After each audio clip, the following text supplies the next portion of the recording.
করছি, আবারও চলে আসলাম নতুন একটি ভিডিওর সঙ্গে। দেখতে থাকো, স্কিপ। তো দেখতেই পাচ্ছ সকালবেলা তো ঘুম থেকে ওঠার পরে বিছানা সবারই বেড কাভার পরিষ্কার করতে হয়। তো কয়েকদিন থেকে বেড কাভারটা ধুই নাই, তো এখন আজকে ভাবতেছি বেড কাভারটা ধুয়ে দেবো, তাই বেড কাভারটা তুলে নিচ্ছি। আর ছেলের জামা কাপড় কয়েকটা ছিল একসঙ্গে রাখলাম। জানো তো ছোটো বাচ্চা থাকলে প্লাস্টিক পাততেই হয়, বারবার পেচ্ছাপ করে, না হলে সব ভিজিয়ে গেলে খারাপ হয়ে যাবে। তারপর এখন বিছানাটা ক্লিন করে নিচ্ছি। দেখো এই যে প্লাস্টিকের বিছানাগুলো না বাচ্চারা থাকলে সব সময় কী রকম হয়ে যায় যেন।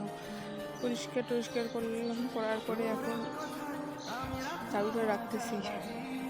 এবার এই যে বাচ্চার সকালে উঠছে, ওঠার পরে তো ওকে খাওয়ানো লাগবে, সেই জন্য এখন দুধ ফুলাচ্ছি ওর জন্য।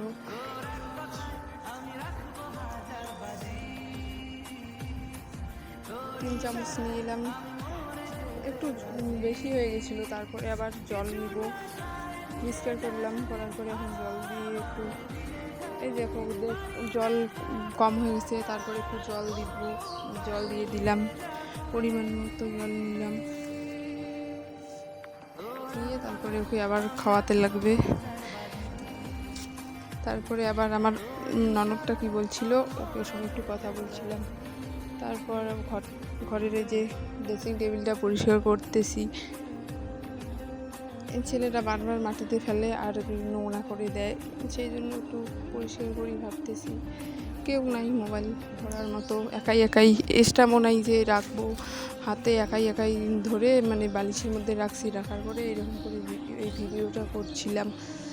তোমরা যদি সাপোর্ট করো তাহলে হয়তো কোনো দিন স্টাফ নিতে পারবো। বাড়ির পাশে কোনো বাড়ি নেই বা কোনো মেয়ে নেই যে একটু ভিডিও করে দিবে ধরে। আজকে ননদটা ছিল তাই একটু ধরছে, তারপরে ভিডিওটা করে নিয়েছিলাম।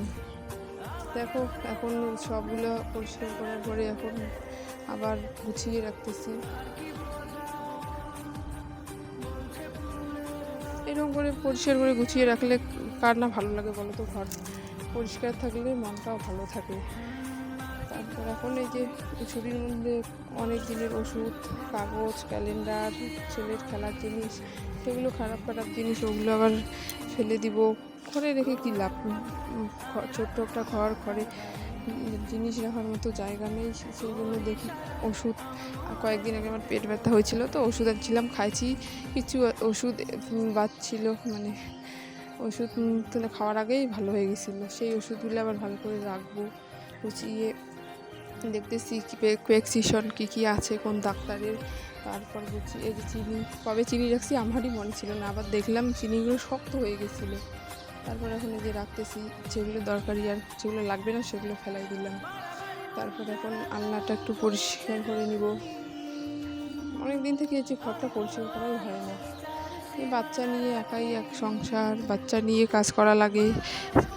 প্রথম ভিডিও, ফ্রেন্ডরা কিছু ভালোভাবে বলতেও পারতেছি না, মনে কিছু করো না, মানিয়ে নিয়েও আস্তে আস্তে সব ঠিক হয়ে যাবে। তারপর সকালে বাসনপত্রগুলো ভালো করে মুছতেছি। এগুলো মাজা বাসনই, আপনি একটু ঘর পরিষ্কার করলাম না, ধুলো টুলো পড়ছে, সেই জন্য একটু মুছে নিলাম।